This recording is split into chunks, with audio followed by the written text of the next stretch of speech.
Jangan lupa subscribe YouTube channel Metro TV News dan jangan lupa nyalakan notifikasinya.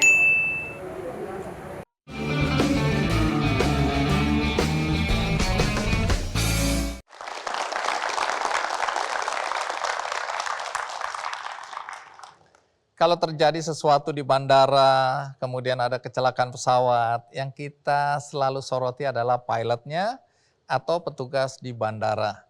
Tapi yang sering kita abaikan atau mungkin kita tidak terlalu tahu atau peduli adalah petugas-petugas yang selama ini mengatur lalu lintas pesawat. Nah, tadi ada cerita mengenai gempa Palu, lalu bagaimana petugas-petugas di ATC atau Air Traffic Controller ini untuk bisa mengatur pesawat dalam kondisi gempa atau bencana. Nah, inilah cerita yang akan Anda dengarkan dari rekan kita, Cepi Triandri Jaya. Cepi, terima kasih sudah mau hadir. Ya, silakan duduk. Terima kasih, Bang. Cepi, jadi ini kita kembali sedikit flashback ya, peristiwa gempa Palu. Baik. Karena ini termasuk yang fenomenal berkaitan dengan rekan Anda. Iya, Ini adik kelas ya, adik kelas. adik kelas Anda, Agung, yang oleh media sosial apa yang dia lakukan dianggap heroik. Betul. Karena pada saat gempa sudah terjadi, dia naik ke atas tower untuk menjalankan tugasnya, Iya, yaitu memandu satu pesawat terakhir itu ya. betul. Nah, di sini kita ingin tahu apa sebenarnya tugas teman-teman di ATC, kemudian dalam situasi genting seperti itu ya, biasanya apa yang dilakukan? Baik. Perlu disampaikan bahwasanya pada prinsipnya tugas seorang air traffic controller atau pemandu lalu lintas penerbangan adalah melaksanakan tugas pemanduan lalu lintas penerbangan agar aman, teratur, dan efisien. Itu tugasnya. Yang kedua mengenai flashback kejadian gempa di Palu ini, terus terang Bang Andi, kalau saya pribadi sampai saat ini masih terkenang detik demi detik kejadian gempa di Palu, dan menjadi pengalaman hidup saya baik dari sisi suka maupun duka. Pada hari itu saya sebagai pedinas siang hari. Shift siang di cabang Palu, Airnav cabang Palu, bekerja dimulai sejak pukul 11:30 sampai dengan 5:30 sore. Yang terjadi pada siang itu sebetulnya Bang Andi, gempa tidak terjadi hanya satu kali.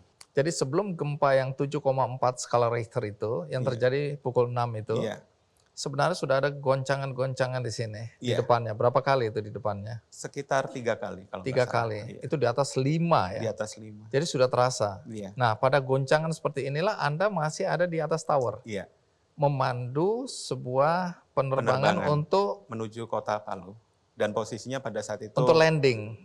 ya, Oke. Anda bilang jangan dulu karena karena ada peristiwa gempa. gempa. Dan kami akan meninggalkan cabin tower. Itu menjadi suatu ketentuan standar operating procedure, bahwasanya kami tidak boleh meninggalkan ruang kerja ketika segala sesuatu dalam hal keselamatan penerbangan tidak bisa dinyatakan aman. Jadi Anda turun, sementara pesawat muter-muter dulu di atas. Pada saat saya meninggalkan itu belum sampai di titik di mana dia jadi akan masih berputar, jauh. iya, menuju ke titik itu. Tapi nanti sebelum Anda menganggap itu aman, Iya. jangan landing Jangan dulu. landing dulu. Coba berputar. Iya, betul. Terus akhirnya bisa landing. Bisa landing. Selamat. Iya, setelah saya dengan teman pedinas naik kembali. Naik kembali. Iya. Ya, stop sampai di situ. Iya.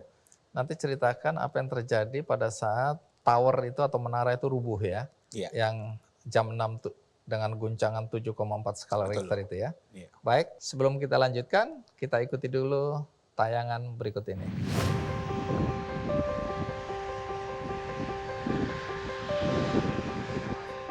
Menara tinggi ini adalah wilayah kerja pemandu lalu lintas udara atau Air Traffic Controller. Itulah pekerjaan yang digeluti Cepi Triandri Jaya sejak 22 tahun lalu.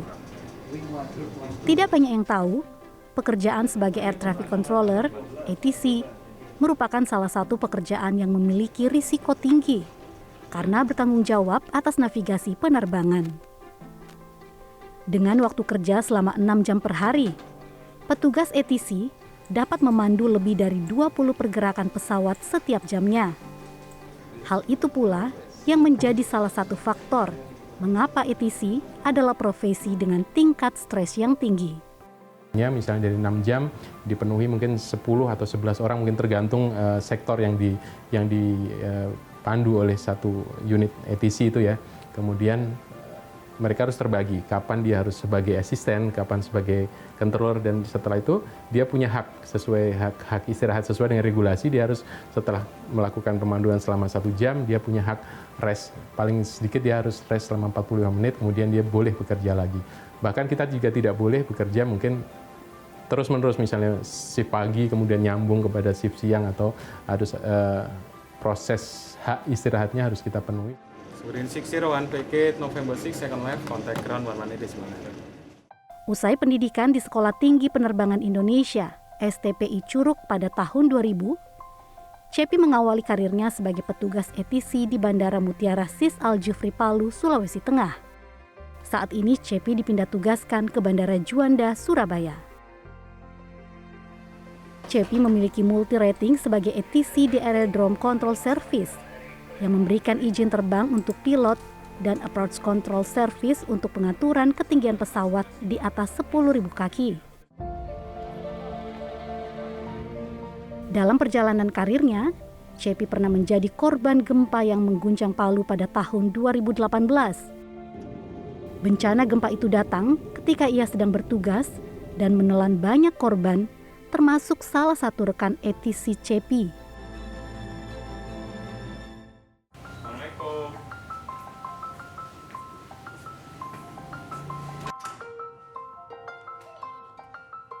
Di balik seragam kerjanya, Cepi adalah seorang kepala keluarga yang senang menghabiskan waktu bersama keluarganya. Pria berusia 43 tahun ini memiliki 1 anak perempuan dan kini tinggal di Malang, Jawa Timur. Pertama mereka nangkapnya dikira pilot. Tapi bilang bukan, ini ATC Air Traffic Control, itu pengawas penerbangan. Pengawas lalu lintas penerbangan ya. Ya bangga banget ya pastinya, karena nggak semua berada di profesi beliau ya. Sementara di profesinya itu benar-benar kita tuh harus fokus, karena kita ini nyelamatin orang banyak loh. Kayak gitu. Mungkin menjadi seorang petugas ATC bukanlah profesi yang diidamkan orang-orang. Namun, apa yang mereka lakukan memiliki peran yang sangat penting bagi keselamatan hidup banyak orang.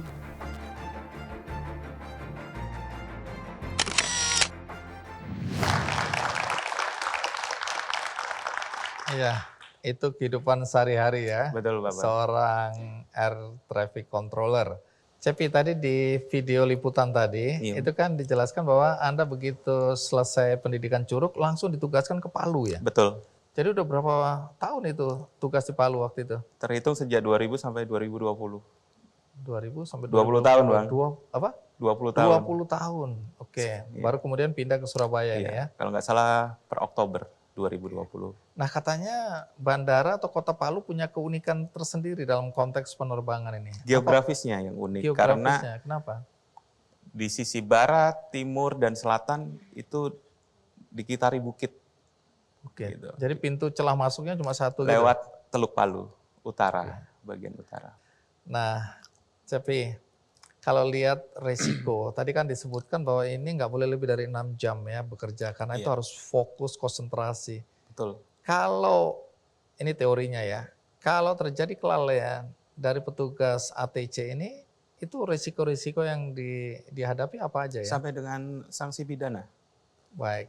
Nah, sekarang kita kembali. Sekarang Anda tugas di Surabaya ya? Cabang Surabaya. Oke, nanti kita ke sana. Baik. Tapi saya mau kembali sedikit ke peristiwa Palu. Baik. Nah, Anda kan mengalami guncangan beberapa kali sebelum yang betul-betul besar itu ya. Iya. Nah, waktu guncangan-guncangan ini saya dengar pada dasarnya semua sudah mulai mengevakuasi peralatan ke bawah ya. Betul. Gimana Jadi, ceritanya? ketika guncangan kali pertama kami turun, yang tadi Kapten Abdul Rozak sedang terbang menuju kota Palu, saya sudah berkoordinasi dengan rekan teknisi telekomunikasi dan navigasi penerbangan, menyampaikan bahwasanya lokasi pemanduan akan dipindahkan di bawah, gitu kan.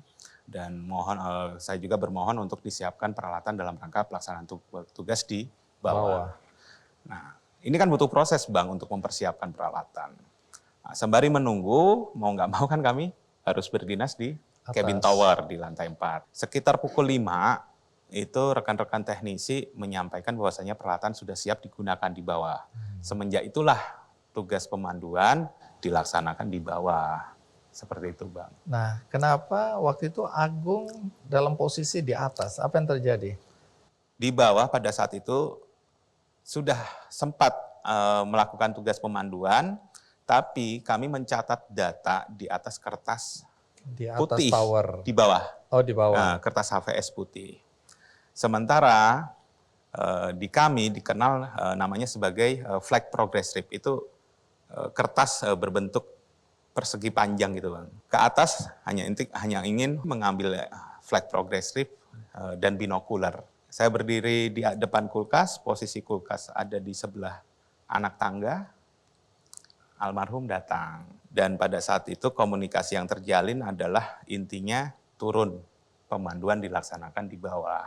Waktu itu Agung naik ke atas untuk? Pedinas malam, dalam rangka menggantikan kami pedinas siang. Pada akhirnya saya meninggalkan tower ketika ada sebuah kalimat yang diucapkan oleh Agung. Satu sisi dorongan hati saya begitu besar supaya tinggalkan tower segera mungkin. Tinggalkan tower segera mungkin. Hati saya. Hati kecil Anda ya.